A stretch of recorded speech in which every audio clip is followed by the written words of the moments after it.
welcome to Social Media Circuit. I'm Jacqueline Stevenson, your host, and I'm here today at Studio 2 in Lenox, Massachusetts with Caitlin Pierce, our Uber guest for today. So we're going to talk a little bit about a few of the headlines that are in the news in social media realm lately, and then we're going to talk a little bit about the work that happens here at Studio 2. It's a really great space, and Caitlin's also a fashion blogger, so she's got some great things to talk about as far as that goes, and what, new things are coming down the pike in fashion and how social can help that out as far as getting the word out about new trends. And finally, a little shout out about podcast at the end, and then we'll wrap things up.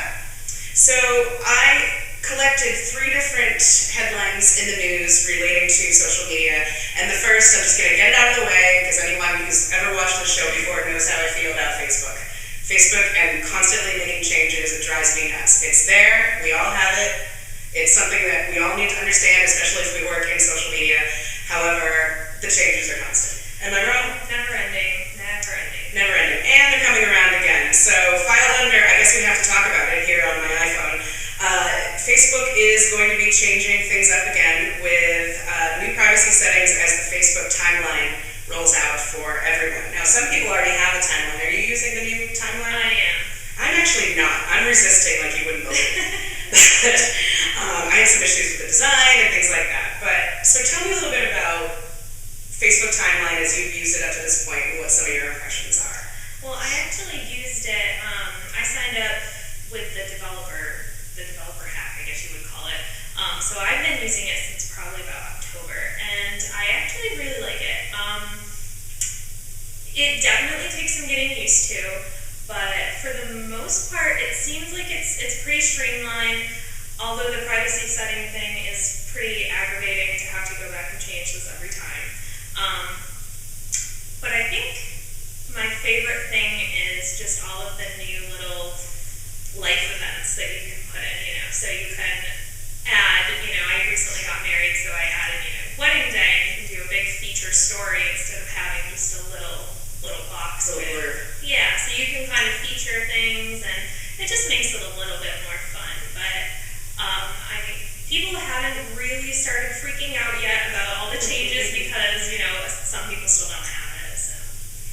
I think that's one of the points that we should make as part of the reason that timeline has been created and rolled out is to create sort of an ongoing biography of every user on Facebook, which is a neat feature. I like that. It's already out there anyway. This is just a different way to organize it so everyone can see your life as a story. And I do really like that concept. I think I get snarky when it comes to little design things like I can't even see my name on the top of the fold because of the new design, which I'm sure will change. And the privacy settings, just to back up for those of you who don't know, privacy settings have a default setting, and then we as users can go in and change them to hide or show pretty much any information that we want. Those keep going back to default every time Facebook makes a big change. So that's the issue. It's a little bit, it's a little tough. But, it's been going on for a long time, these big changes with Facebook. All of us that work in the field are getting pretty used to it, and I think overall their reasons are good. They have the road to hell is paved with good intentions. So I think Facebook has good intentions, so let's just see. It's kind of an FYI out there that Facebook's going to be changing again. Keep an eye on your privacy settings, and keep an eye on what your page looks like, because, things are shifting, and there are good and bad parts of that. The second headline that I noticed just this morning, and I was a little bummed about, is that Picnik, which is a photo editing software that Flickr's been associated with for a really long time, is actually going to be ceasing operation. Their team already works with Google, and they're going to be creating more creative suite products for Google, and quote-unquote from their release today, pursuing other ventures. I'm not sure what that means, but I'm sure something coming down the pike soon. The reason that I'm bummed is that it's a really easy, user-friendly interface for making simple edits to your photos, whether that's adding text or making a little tweak to make your picture look a little better, things like that. And it's web-based, so it's not taking up a lot of space on your computer, which is an issue for me, especially now. I've been dealing with the pinwheel of death all day at work, so definitely have a space issue on my Mac. But one good thing about this, Picnik, by the way, is spelled P-I-K-N-I-K, if you want to go and look it up. One good thing about this change is that they'll be closing up on April 19th, but until then, any user can use features that were previously premium features. I actually played with this today. I was making a new landing page for the agency that I work for's Facebook page, and I used Picnik to do that because I needed to crank it out kind of quick. And there were some new fonts that were opened up to me, some new effects, some cool frames. So I'm definitely going to go in there in the next couple of months and play with it and do as much as I can with it. Anyone who has been using Picnik and is looking for an alternative, there are lots of other web-based photo editing services out there. I use Big Huge Labs a lot, not the same kind of thing, but it has a lot of really cool features. You can make a mosaic out of your pictures. And it also has this neat thing, it's a palette picker. You could put a photo up and then pick the palette that would work best around that photo in a room. That's really cool. Yeah, it is really neat. I actually used it once when I was painting and it worked pretty well. That's really cool. See, I'm terrible with the color palette sometimes, so it's nice to be able to just like, hey, this is the colors, and have it pull up and give you all of the web codes for it. It was really cool, and it was all different shades, and I have exactly that problem. I see a color and I think it's going to look awesome, and I don't realize until after brochure or painting of room is done, and it looks like a demented child. It's like, maybe I should have thought about it a little bit more. Yeah, I remember a navy blue and yellow scheme that I tried once that really, really didn't work out for me. So try to palette picker on bighugelabs.com. And finally, the final headline that I picked is regarding McDonald's. Now, we know that McDonald's is in the news no matter what, whether it's social media related or not. This time around, they took a step into the social media realm and made a Twitter campaign that was based around a series of videos that they created that featured different farmers that supply McDonald's restaurants with their potatoes, with their tomatoes, etc. The videos are actually quite good. I think that they're good, and I like meeting the farmers. You know, whether it's the farmer down the street or the farmer that supplies the French fries, the potatoes for the French fries. I like that personal connection. I think that it's a really well done campaign on the video side. Unfortunately, they tried to promote these videos with a hashtag on Twitter that was McDStories, and it's been called the hijacked hashtag this week. People basically jumped all over and started writing their horror stories about McDonald's. Now, it backfired, I think, because it was too broad, first of all. McDStories, we were talking about this before, if you write Writer Jack stories, you're going to get some good and some bad. Hopefully, more good than bad, but, you know. And it kind of almost sounds like a joke hashtag, like one of those hashtags that you can see that people kind of start because of something terrible that happened to them. Yeah. So I agree. I think maybe they should have thought about that hashtag a little bit more and maybe made it a little bit more specific instead of so broad. It was definitely one of those things, and that's something that's been happening on Twitter for a long time and on YouTube. We're all familiar with the cable guy sleeping in the chair, and he was videotaped and someone posted it. The UPS guy. The FedEx packages during the holidays. I mean, no one is safe. And this is really where it started. People, you know, not just making complaints, but looking for ways to connect with these big companies to voice their concerns and hopefully find a resolve. And they did in a big way. Yeah, so people were posting their horror stories instead of, writing, oh, look what a great video I saw on McDonald's.com, which was what they were hoping would happen, and that's not what happened. I also think an issue with this was trying to take a more traditional marketing approach and applying it to social media. I just don't think that works in a lot of cases. Yeah, it's definitely important when you're doing social media to make it personal and, like you said, very specific, because people will take it and they will run with it in places that you don't necessarily want them to run. Exactly. So I think that's a good point. Yeah, so they did, however, in McDonald's defense, they did backtrack a little bit and reintroduce a new hashtag, which is Meet the Farmers, and that is actually working really well. Yeah. So that's a really good example of what not to do and what will maybe work a little bit better. Meet the Farmers is much more specific. It definitely relates right back to those videos, and which was really the good that was part the of point, the entire campaign to begin with. Exactly. And something similar happened too a few months ago with Marie Callender, where they tried to take something that has once worked in television really well, the Folgers Switch type thing, and invite a bunch of bloggers to a chef's tasting, food bloggers, and then unveil that they were actually eating Marie Callender's ready-made entrees, and that just flopped.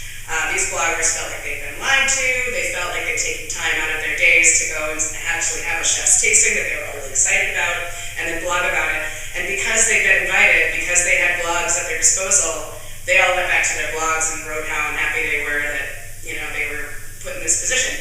So, it worked for Folgers, and I think it's worked for Pizza Hut before too on TV, but in the blogosphere, not so much, because it definitely goes back, like you said, that personal piece that, give and take. Bloggers kind of have an obligation to their readers to be very honest, which is why the readers read their blogs, is because they feel like these people tell them the truth, and I can see how the bloggers would be upset thinking that they're going to go to a legitimate tasting and then they become part of this other campaign that maybe they didn't necessarily want to be a part of. Mm-hmm. Yeah, they felt like they had a certain piece of information to work with, and that's how they made the decision to go and cover this event, and then that wasn't the case. So it's another reason why it didn't really translate from maybe a TV or a radio audience to a social audience in that way. So here at Studio 2, you do a lot of social media work and social networking. Yes, we do a lot of web design, branding, and I personally try to take those brands and communicate them socially, whether that's specifically on Facebook or Twitter. Studio 2, we do a little bit more with, we do Instagram, a lot of the fun stuff like that. We had done a pretty fun campaign for one of our clients, Tool. They had a nonprofit campaign, so what we had done is on Facebook, we had a contest where people could nominate their favorite local nonprofits and then come back and vote for them. And Tool would donate money to the winning charity. Oh, that's a great idea. Yeah, it was really successful. I mean, they increased their fans significantly. People loved it. It was beneficial in bringing awareness to some of the local nonprofits and just kind of connecting people more who are all part of the Berkshires. How many nonprofits were Nominated? nominated? Yes. I want to say that there was a good probably like 20 nonprofits that were nominated, and Wham Theater actually won, which is a Great. local women's theater company, and they donate all of their charity money to just different local women's organizations. Oh, that's great. What a cool idea. And that really illustrates that giving back and the good Yeah, too. There's and a the point to social it. aspect too. Everyone got to nominate and vote and really have a voice and express why they think that this particular organization deserved it, and it was a lot of fun. Yeah. How big would you say the social media and networking piece is in relation to all of the work that you do here? It's probably about 75% of what I do. Wow.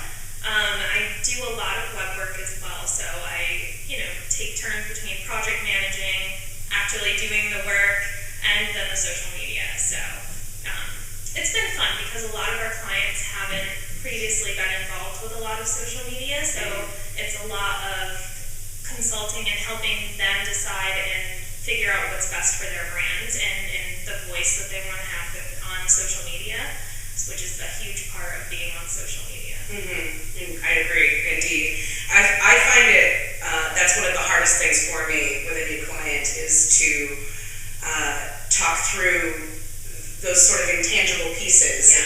It's the strategy versus the tactics, especially in social media because it's so tool heavy. Yeah. We spent the first few minutes of the show just talking about software and apps and different tools and things like that different people are using, and you get kind of bogged down in it sometimes. So being able to take a step back and see the big picture is huge, and people like you, that's why businesses need people like Caitlin, because she's in it every day. And I think a lot of businesses because every day there's something new. We have Google Plus now, we have Instagram, we now have Pinterest, which is a whole new thing. And so I think a lot of the times the businesses will get very overwhelmed.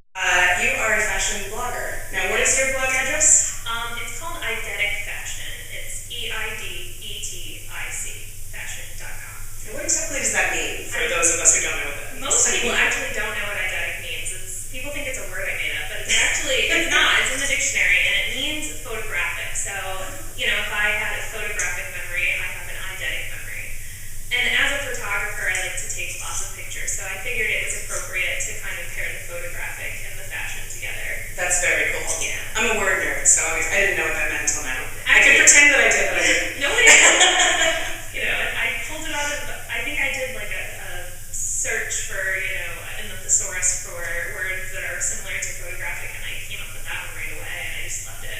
That's great. Now, what's your focus? Is it kind of a general look at everything that you think is cool, or? I actually just started refining it a little bit. It's more just accessories. I love shoes, I love purses, I love earrings, I love it all.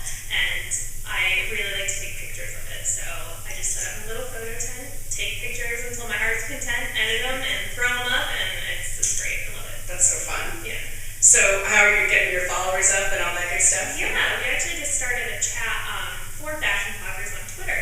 I don't know how much you know about Twitter chats, but they are a great resource. They have them for every topic you can imagine. I do a bunch for social media specifically. So we just started one that we do Monday nights at 9. It's called Blog Trends. And we pick a different topic each week, and then we come up with 5 questions about that topic for all the bloggers to discuss. And, you know, our last one was, we talked a little bit about copyright infringement and how to deal with it. Yeah. Trademarking, you know, some people who are more serious about their blogs might want to consider trademarking their names. How do you do that? You know, so we talked a little bit about stuff like that. So is that hashtag blog trends? Yeah. Did I say that right? All right. So on Monday at 9? Mondays at 9. Mondays at 9. You can check out blog trends on Twitter and get all the fashion advice from Caitlin and her friends in the fashion world. So anything else you want to cover on social media circuit this week? We talked a lot about Instagram, by the way. Both of us are on Instagram. Yeah. If you want to check that out, it's I don't even know, it's like Tumblr, a little bit Twitter. The only thing about Instagram is that it's an iPhone only. It's very exclusive. Yes. But, you know, I've heard, you know, a lot of people with BlackBerry just hate that because they love Instagram and they all want it. But, you know, it's a lot of fun. And the other really big thing right now is Pinterest. I have not gotten into Pinterest yet. I've checked it out a little, and everyone is kind of, I'm seeing it a lot bubbling up, but I haven't gotten into it yet. Now, tell us a little bit about that. It's a lot of fun. It's very similar to the whole Tumblr thing, but instead of just reposting things that you like, you create boards. So I have a board for fashion that I love, and, you know, nail designs and hairstyles and interiors, and so then when you repin things, you can kind of categorize them, and people can then have the option to follow all of your boards, or they can just pick the boards that interest them. That's neat, like a virtual cork board? Yeah, and you can just pick, you know, hey, I'm just interested in the interiors that you pick. I just love the pictures. So they can follow just your interiors board, or they can follow all of them if they really like you. Awesome. Just the latest social media tool that's out there, and next week when we talk, I'm sure there'll be 4 or 5 more that we didn't know about yet. So that's great. And if you want to learn more about social media, just to segue into this, PodCamp Western Mass 4 is coming up very soon, and we're going to be announcing the venue and the date within the next few days. So give you a little teaser there. For those of you who are not familiar with PodCamp, you can check us out at podcamp.wma.com, or you can check us out at #PCWM on Twitter. And there's a little bit of buzz on there now, not a lot, but a little, and there'll be even more in the coming days. So thank you so much for being an awesome guest. Thanks for having me. I think we crammed a lot of stuff into this episode. If you have any questions, you can always follow us on Twitter at Soch Media Circuit. That's SOC Media Circuit. I'm Writerjax, WRITERJAX on Twitter, and your Twitter handle is Digital Caitlin. Digital Caitlin. So KAITLY. check her out. She's got lots of good stuff, and you know, keep me going, especially, you know, she's got a lot of different things that she's talking about every day. I don't know how you do it. Yeah. So thank you so much, and we will see you next time on Social Media Circuit.